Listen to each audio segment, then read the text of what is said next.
So today we're going to look at specular mapping and bump mapping. In front of us we have a plain white sphere with a specular highlight, and here is the specular map right here. If specular mapping is enabled, the fragment shader uses a specular map to determine the shininess of each fragment. This is the same shininess used in the specular lighting calculation. In our case, black means a shininess of 0 and white means a shininess of 512. So let's apply the specular mapping now by first changing to shader mode. And we do that by pressing 0. So we're in shader mode. And then pressing 7 to apply the specular map.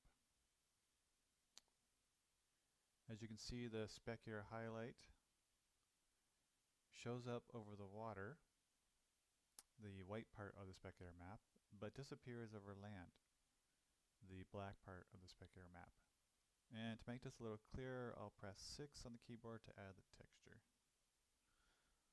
So there we have the highlight, and it's coming up over the land, and it's gone. Okay. So let's move on to bump mapping, and we're going to look at some walls. So I'll just move over there.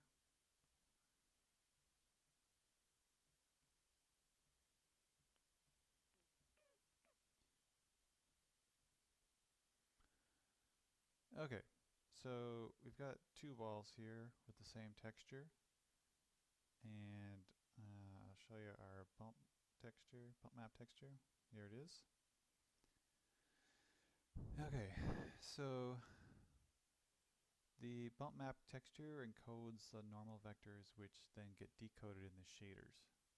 We also have to pass in the tangents, which I've created by creating another layout in the vertex shader right here, and by generating the tangents on the CPU side and loading them into the VBO, which we can see. So here I generate the tangents after I generate the textures and normals, and then I load them into the VBO here. Okay, so I've got a light next to this plain texture of a metal wall, and if I switch to light mode by pressing 0 twice, I can move the light up and down with the 9. Oh, we gotta select the light first. Press N to select light wall light 24. Alright, so 7 and 9 moves the light up and down, and then 4 and 6 is going to move it left and right. Alright, so let's go back to shader mode by pressing 0, and then we'll turn on bump mapping by pressing 8.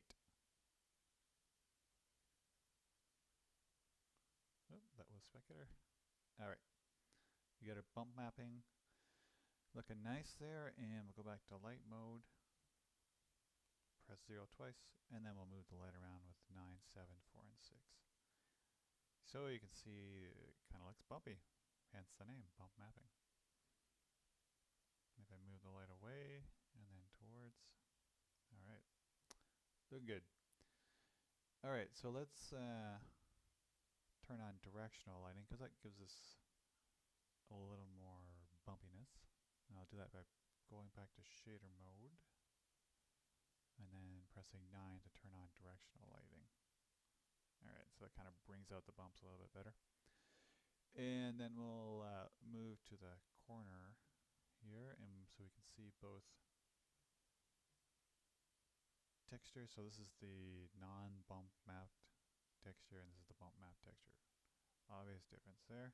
And then we can see it on these two walls as well. Alright, so that's specular mapping and bump mapping. Hope you enjoyed that.